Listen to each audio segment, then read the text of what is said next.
Let's go. Everyone, come in, grab a seat, grab a drink, whatever you got to do to get comfortable. I am Jamal, one half of the Professional Amateurs podcast, but we not on that today. Y'all know what we on. We talking about my beloved Duke Blue Devils now. Since the last time I have been up here chatting with you guys, I guess a lot is going on. Duke is now 17-1, 6-0 in the ACC. Last time I came to you guys talking, there were some concerns. Not just me being concerned. It seems like the entire fan base was like in an uproar, nervous, had their undies in a bunch over the team defense or lack thereof ever since the game with Lipscomb, which was midway through December. Duke has been looking a little suspect on the defensive end, to say the least. The Lipscomb game, the Texas Tech game right after that, which coincidentally was Duke's first and only loss of the season. A little shaky. And then the Georgia Tech game came, and the defense looked completely non-characteristic of what we had been seeing prior to the Lipscomb game, as well as the Florida State game. And then the first half of the Louisville game was very, very problematic. But I had came on this show and basically said that, yeah, it was a little concerning that the numbers weren't where we wanted them to be. But I don't necessarily know if it was a result of defensive slippage or if it was just like, these guys getting hot. They know they're playing Duke. These guys are getting hot, having good nights. You know, we typically see that when Duke plays somebody. Everybody knows when Duke is on the schedule. Everybody circles that game on the calendar. Everybody alerts their mom, their auntie, their grandma, their cousins, their uncles. Everybody, look, we playing Duke tonight. Y'all make sure y'all watch me. I'm going to be on national TV. And then they proceed to play the game of their life. And in the very next game, crickets. You know, Duke fans, we are all too familiar with this. So it's been sort of similar to that. Now, somewhere around the second half of the Louisville game, Dame Sarr went into Bad Boys Detroit Pistons Dennis Rodman mode and decided to completely take Ryan Conwell out of the game, and coincidentally decided to completely switch the trajectory of where Duke's season was heading. That one decision alone completely changed the trajectory of where Duke's season is heading. The decision for Jon Scheyer to put Dame Sarr onto Ryan Conwell thrusted him into a role that I'm not even sure that he was prepared to embrace solely when the season started. But that role is to solely become the team's defensive stopper, the disruptor, the guy that makes life a living hell for the opposing team and their best player. Now, the Ryan Conwell thing happened, in which Ryan Conwell went nuts against Duke. In the first half, man, it just seemed like he couldn't miss anything. Second half, Warder was shut off completely, and this continued to be more the same. I felt like the SMU game was an outlier because numbers-wise, SMU shot 50% from the floor, 50% from the three, and it just looked like, oh man, here we go, back to the Duke we've been seeing. But upon rewatching that game, Duke played very well defensively in the SMU game. Honestly, if you ask me, I don't think the defensive slippage that we saw in first half Louisville, Florida State, Georgia Tech, first half Lipscomb was there. I just felt like Duke gave SMU a lot of tough mid-range shots, contested tough mid-range shots. SMU knocked them out of the park. Like, they played very, very well. So I'm not really hanging that one on the Duke's defensive slippage. But since then, Duke made the West Coast road trip to California, in which I'm not sure. Well, I'm pretty sure a lot of Duke fans know it now because this stat has been repeated over and over and over since they did it. But prior to Duke taking this trip, only one team had successfully made that West Coast road trip, and that was Wake Forest last year. Yeah, I know it's a small sample size, and this is only the second year those two teams that have no business in the ACC. Let me throw that in there. Have been in the ACC, but you know, context matters, bro. Like, a lot of teams went to the West Coast. A lot of teams came back to the West Coast 1-1, 0-2. 0-2. Shout out to UNC for going to that West Coast road trip, going 0-2 this year. But we're not focusing on them tonight. But Duke actually did go to this West Coast, and the defense looked phenomenal. Similar to what he did in the Louisville game. Dame Sarr took Dede Ames and said, nah, nothing. Literally.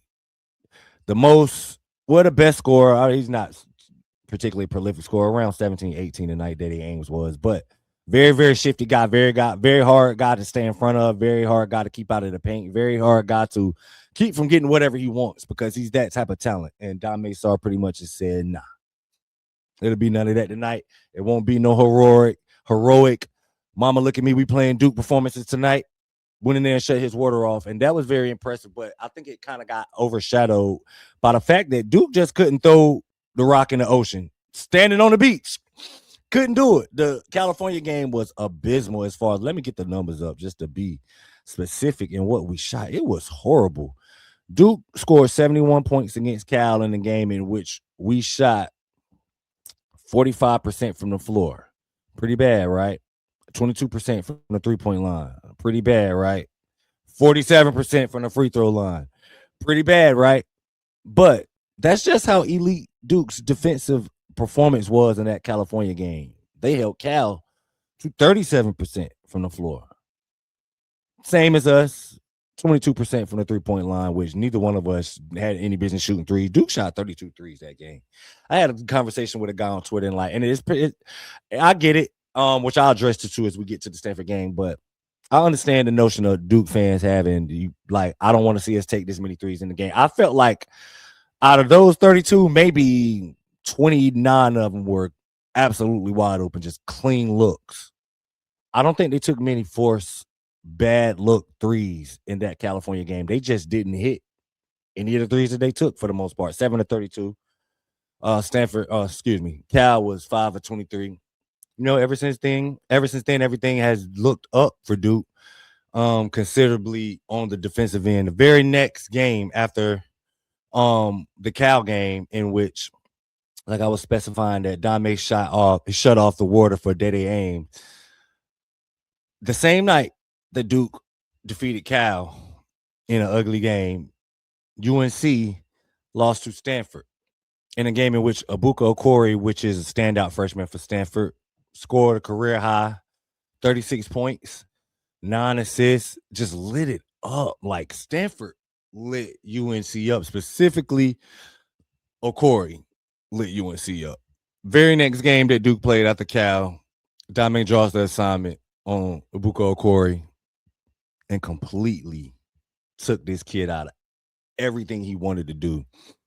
Now, defensively, Duke brought it, but unlike the Cal game, offensively, Duke brought it as well. This was Duke's most complete game, and I'll get to that in a second. I'm just going to focus on what Dame did individually right now. What he individually did I'm going to bring the numbers up so I can be specific. I believe it was 9 shots that Okori took to score his 9 points. Had only 9 points after scoring 36 2 days later against UNC. Or a couple of days later, I'm not sure. The game was on a Wednesday and then a Saturday. But yeah, very next game after the UNC game where he had 36, Abuka Okori drops 9 against Duke, 3 for 9 from the field, 1 for 5 from the 3-point line, 4 turnovers. Just completely shut his water off. The things that Dame Sarr can do on the defensive end, honestly, like I saw the signs of it in the beginning of the season, preseason. You could see from the clips and just how active he was with his hands and how he does not die on screens. It's like literally impossible to screen this kid. He does not allow himself to get screened, which contributes into how effective of a defender he is, particularly on a guy like Okori. So he took Dede Ames, shut his water off, took Abuka Okori, shut his water off, and it resulted in probably 2 of Duke's best defensive performances this year, 100% 2 of Duke's most important defensive performances this year. Because the narrative was starting to get out there, and not even just that, not even like that Duke has to play for narratives, but it's just a simple fact that You need that. Basketball confidence is a trickle effect. It's like, and it can go either way. You could string together a couple of great plays, a couple of great games, and then that just trickles down, and then your confidence is sky high going forward. And it can be the complete opposite. You can string together a couple of bad plays, a couple of bad games, and then your confidence level sinks because of that. And I didn't want Duke to fall into the land of second guessing what they were on the defensive end, particularly on the defensive end. Felt like the Stanford game, as I said, was Duke's most complete game.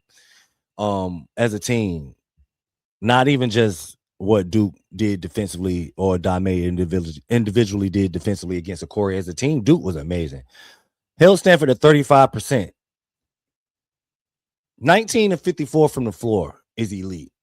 24% from the three-point line, 6 of 25 is elite. Not only to mention that, Duke won a game by 30, scoring 80 points, in which they only took 10 3-pointers. 4 for 10 for the three-point line, 40%, which is where you want your team to be, around the 40% range.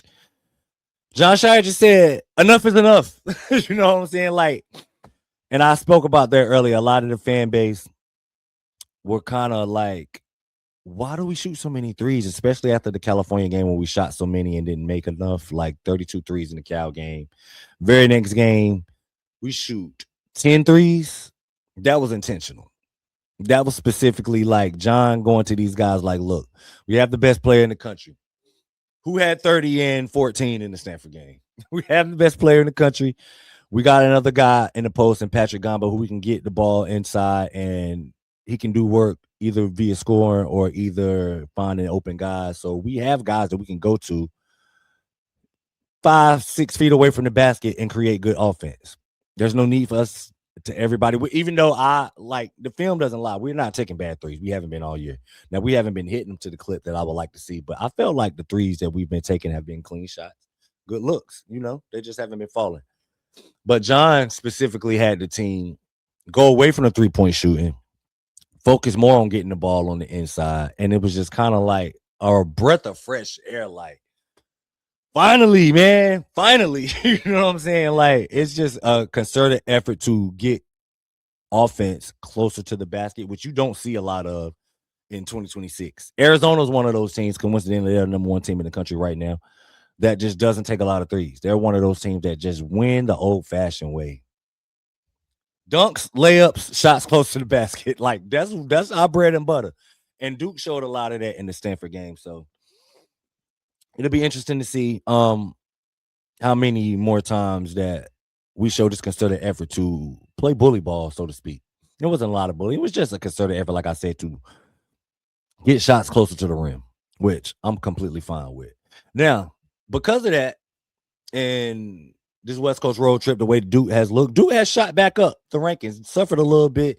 This KenPom thing, it does not matter much to me, but I know it matters for the landscape and as far as building your resume and your case as far as being a number one seed, which let me go ahead and throw this out there. And this is the direction that I want to go, because y'all know this podcast is about feels for me, man. Like, it's about how I feel, like what's going on.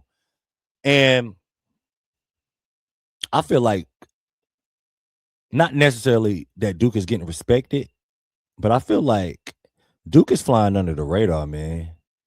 Like, can you believe that? Like, a Duke basketball team with the best player in the country, number one recruiting class in the country, 17-1, undefeated in conference play at 6-0, is flying under the radar.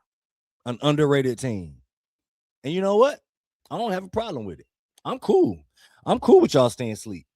I'm cool with y'all looking at Duke and taking a small game or a couple of game sample size out of the 18 we played and coming up with your conclusions that Duke is just not good enough, which that would be wrong, you know. And I don't really understand. Part of me, I'm changing, y'all. Thank God for growth, you know, because part of me would have looked at this and been like, what are y'all doing? Like, why is Michigan considered to be so much better than Duke? UConn considered to be so much better than Duke. Based off a couple of early struggles in conference play, we didn't beat Georgia Tech by 20 plus points. We didn't beat Florida State by 20 plus points.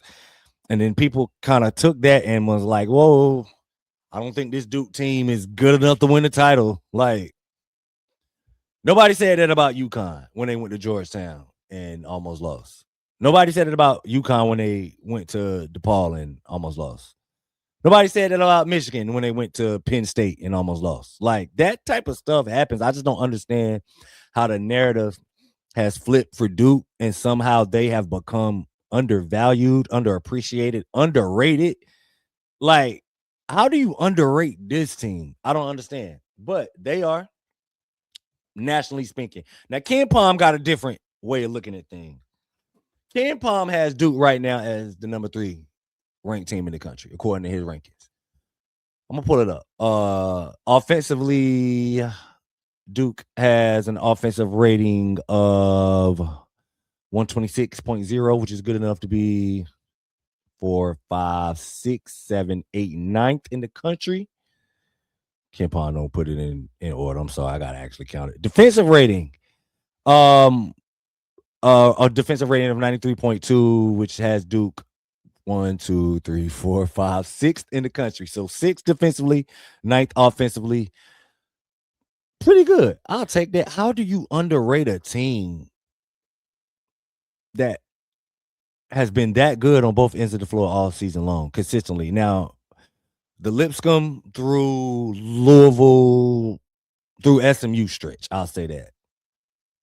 The numbers have dropped. The numbers dropped considerably in that. And if you just look at a Duke in a vacuum from the Lipscomb game through the SMU game, I can kind of see how you would draw that conclusion. But no season is played like that, man. We're literally playing a college basketball season in which elite teams hope to play about 40 games.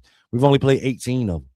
And based off that, they've only lost once in a game where they shouldn't even have lost. Like, I don't really understand why this team isn't getting the respect that it deserves, but this team is definitely flying under the radar. And it's kind of similar. I had brought this up. I was on TikTok live at the game, which I go on TikTok live pretty much after every game. You guys should follow the TikTok page, Brotherhood Breakdown, and join me up there. It's a lot of fun. But I was saying on TikTok live after the Stanford game that this team is showing a lot of similarities in 2015. In the fact that, okay, they got a superstar freshman that is elite offensively, defensively. The other team would like to get him in space and attack him. That's just what they want to do. They did that with Ja. Jahlil Okafor was one of those guys that was just elite offensively. You couldn't do anything with him on the block. You couldn't do anything with him, period. But on the other end, that was the game plan. Get this guy pick and rolls, get him in space, and let's attack him from there. And that Duke team, if people can remember, because a lot of people only remember the finished product, people remember at the end of the day that they ended up cutting the nets down. But that Duke team had their defensive issues all season long. I mean, all season long, to the point that that team was forced to go in zone a lot.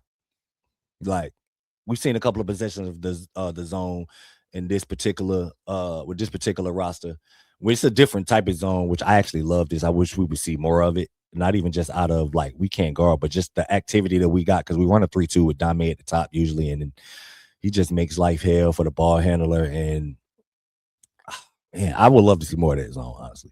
But it was different in 2015. 2015 was like, we really can't guard. We can't guard in space. We were having problem containing dribble penetration. Tyus wasn't that good of a defender on ball. Quinn wasn't that good of a defender on ball. Neither was Ja. So that was problematic when it came time for pick and roll coverage. And we had to do something about it. And I also felt like that Duke team flew under the radar because, rightfully so, Kentucky had an undefeated campaign. If you guys can remember, Duke was the 1 seed, but Duke was the last 1 seed. It was almost like, we got to make y'all entering the tournament with only 4 losses. I guess you deserve to be 1 seed, but Kentucky was considered to be better. Wisconsin was considered to be better, which blew my mind because Duke went on the road early in the year in the ACC Big Ten Challenge and beat Wisconsin. But all season long, Wisconsin was considered to be better than Duke. Also that year, Villanova was considered to be better than Duke. And it was just one of those things where, like, I felt like Duke was good enough to win the title all year, but nobody else did. Like outside of the fan base, I'm pretty sure a whole lot of people in the fan base thought that Duke was good enough, but nationally speaking, no, they didn't get that respect until it was too late. Until they was holding that trophy up, and you had to respect them. And I feel like the same thing is going on with this team. Star offensive player that's a freshman with some defensive concerns. I won't say struggle. Concerns. And as a whole, I felt like the team is getting viewed as good, not great. Duke is good, but and I felt like it was a lot of that in 2015 as well. So it's a lot of striking similarities. Hopefully, like 2015, this team can turn the corner and actually get it together. That would be nice. It's looking like now, honestly, I'm not even saying this team is necessarily needs to turn a corner defensively, because what I was pointing out to the guy who had that we were kind of going back and forth with this on the TikTok live is that I actually think defensively this team is leaps and bounds ahead of what 2015 was. I felt like the small sample size in which I stated earlier with between the Lipscomb game, if you want to throw the second half of the Texas Tech game in there, and which I don't feel like a lot of that was Duke just being bad defensively. I felt like Christian Anderson was just one of the best players in the country. He made one of the best players in the country. He made plays like that, a lot of tough shots, and it is what it is sometimes. But if you want to take Duke in a vacuum from Lipscomb on to SMU, it is what it is. I can kind of, like I said, I can kind of see where you would go with that, but the season's much larger than that, man. From that time frame on, I think the narrative had been painted, because before Lipscomb, the narrative was different on this Duke team, and them being a team that everybody thought could win. And I'm not even I don't want to slam the media like that, saying, because I still see people saying this Duke team is good enough to potentially win a national championship. It's just the language is different around this team now. And I think it started as a direct result of that stretch that I just alluded to. The stretch of games between Lipscomb and SMU that's completely drove in a narrative on Duke that I just think is false. And it's dangerous for people to consider Duke in that light, because Duke is elite. Yeah, I'm a fan. Yeah, I'm going to be biased. So what? That doesn't make anything that I'm saying less true. The numbers back it up. Top 10 offense, top 10 defense. Been that virtually all year outside of that little stretch I'm talking about. Defense got real bad numbers wise, y'all. I'm trying to tell you. The numbers were, but it is what it is. So I feel like that's a very dangerous narrative to paint. And I feel like this Duke team flying under the radar is something that they should embrace. Even if what Quinn Cook said, and man, that just came to me. The whole Duke is never the underdog thing. I believe, if I'm not mistaken, that speech was before the Wisconsin game in 2015, when we went on the road and everybody thought Duke would lose. Like, he's right. Duke is literally never, like, Duke should never be the underdog. But I feel like in regards to national championship contenders and how the rest of the country feels about national championship contenders, Duke is 100% the underdog, and they should embrace that narrative, because I've said this over and over. This is not a front-running team. This is a team that needs to know you can be beat. Even though it's really hard to drive home the fact that you can be beat any given night to a group of 18, 19-year-olds that hasn't been beaten. They have one loss. That they were not beaten in that Texas Tech game. And they know that. They know that that loss was self-inflicted. So it's a little, I got kids, you want to teach your kids lessons, but it's hard to teach your kid a lesson when they haven't really been bitten because of the things that they're doing. I would like to see this Duke team continue to play at the level that they're playing at. But, it's an up and down season, man. Like, it's an up and down season. And I want them to continue to not to continue, because I'm not sure. I'm pretty sure that I don't know. I don't know what John is telling these guys in practice. If it were me, I would be showing these guys these clips. Look, these guys think that Michigan is better than y'all, which we will have a chance to have that play out man to man, mano y mano, in a couple of weeks. Look, guys, they even think Purdue is better than y'all. Like, it's really, I saw a mock, like, which I kind of hate these things, especially in like January, February, like a mock tournament bracket thing where like Duke is projected to be like the first, second seed. Like, are you kidding me? You kidding me? It's four teams that you believe like genuinely in your heart that are better than Duke. 4 teams. It's ridiculous. So I would love for them to embrace this underdog narrative, you know, and to continue to play with a chip on their shoulder. Because, like I was saying, this team is not a front running team. This team has to play gritty. The team has to play with heart and extra intensity, and they have to kind of play mad and play from a lens of a disrespected team. Because I think if they play like that, the effort and energy will always be there on the defensive end. And you'll see a night and day difference in results with this team. When this team defends the way that they went to California and defended, I think this team can compete with the Hornets. Hornets are very talented, man. I don't care what the record say. Maybe that was the wrong team. This team could probably compete with the Wizards. Wizards got talent too. We got to stop that notion that really good college teams can hang with NBA teams. Like, it's the most ridiculous thing ever. I was trying to drive home a point that I don't think it's a team in college basketball that can compete with them. Let me say that like that versus saying that they can beat guys that play basketball for a living. Like, it's really wild because Alex Sarr, Duke don't have a player on their roster better than Alex Sarr right now to this day. Cam Boozer included, which we will get there one day, I believe. But, you know, that's just an example. But, you know, if Duke continues to play the defense that they played in California, I don't see a team in America that can beat them if they play like that. But they have to play, and I felt like the road trip, they attacked that road trip with a sense of urgency, like almost like we're at a crossroads in our season, and we got to do something differently, y'all. Our effort and energy has to be there. Our communication has to be better, which communication is still not where I would like to see it as a whole. I think Dame is elite at communicating. He's the only one that I can visibly see with my own 2 eyes that's communicating all the time. He communicates everything he does on the defensive end, which I would like to see everybody else follow that mode and just talk. You can't be an elite defense without talking. Any coach will tell you that.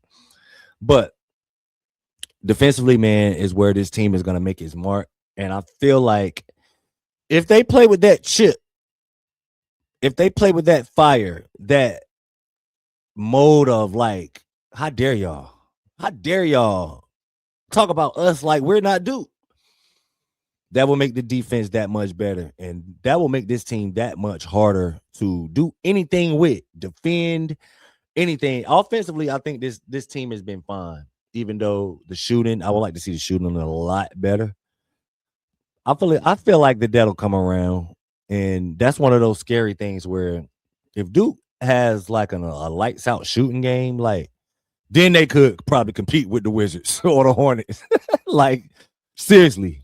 That's the one area that hasn't like lived up to the level that I believed it could. I guess that's the best way I could put that. Like, I view this team, the pieces are there, man, as being an elite offensive team. I don't necessarily think they're elite. I think they're really good. I feel like they can reach an elite level on the offensive end. I haven't given up hope on that. I haven't given up hope on Nick Amenia hitting his open shots. As long as he don't pump fake him, he's become the pump fake king, man. Which I'm pretty sure that they talked about that with him in between the Stanford and the Cal game, because we saw a lot fewer pump fakes. It was like a lot of the shots he took he didn't take in the Cal game was like, what are you doing, Nick? Just shoot the ball, you open. Like, all of this pump faking. But I'm pretty sure the coaching staff let him know something about it because he looked completely different. And as far as like the way he attacked in Stanford. So, yeah, man. Duke's under the radar, flying under the radar. And I don't got a problem with it. I'd have zero problem with it. Like I said, I hope the entire country stays asleep and never wants to come around to the idea that this Duke team can and probably is elite and one of the better teams in college basketball. Now, I feel like up the upcoming schedule, we have Wake Forest coming up on January 24th, and then Louisville, and then Virginia Tech. Um, Boston College, UNC, Pitt. The Clemson game will be a very good litmus test. The UNC game as well. I'm not sure if Michael will play in the Louisville game. I'm almost willing to say that he is done. I hope not. I would love to see him come back and play, especially in the Duke game. It's not looking too good for that. But the UNC game is a pressure game that, none of the guys, I feel like that'll be a good litmus test. But the game where I'm really trying to get to is the game that we really gonna find out and that the country is really gonna formulate their opinion about Duke for the rest of the season is February 21st. We are a month away from their primetime matchup with what is right now number 3 Michigan in Washington, D.C. on a neutral court. I feel like that's the game that, based on how it goes, basically just really the country is gonna have their permanent opinions formulated about Duke based off that game solely. That's just my bold prediction.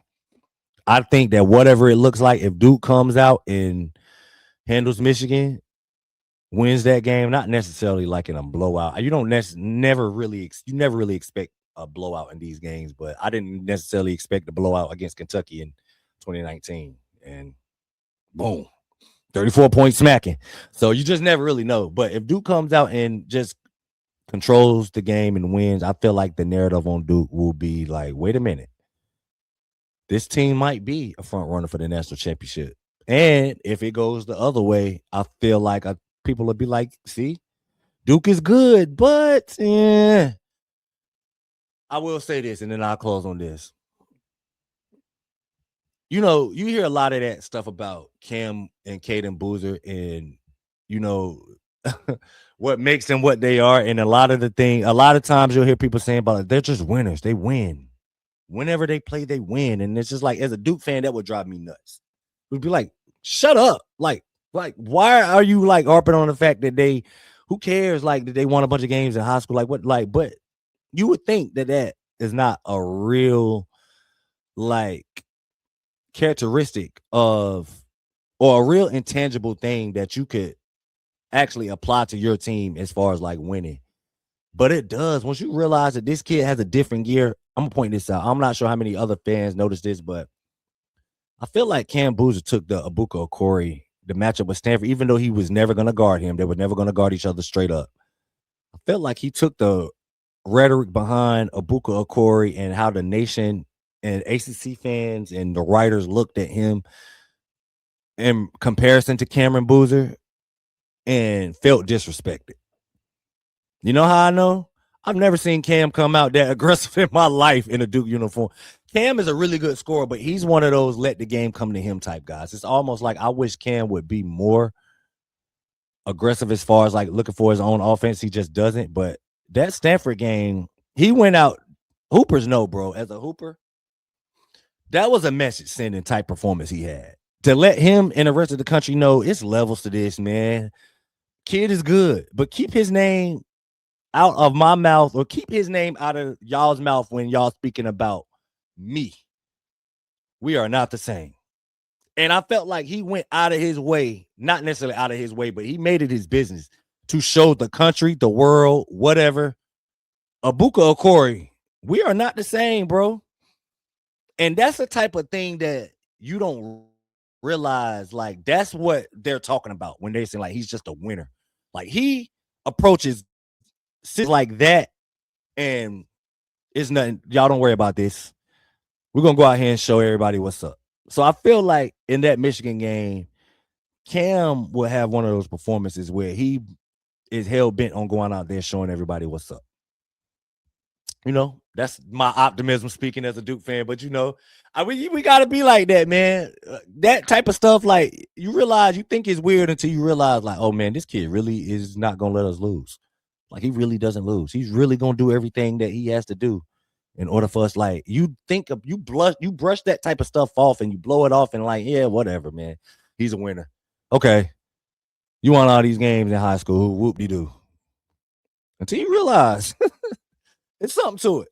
It's something to it. So hopefully we'll see more of that winning mentality, to that fire personality, because I saw it in the Stanford game. And that just like highlighted the whole he's a winner narrative to me. And then that's one of those instances where, like, okay, I get it.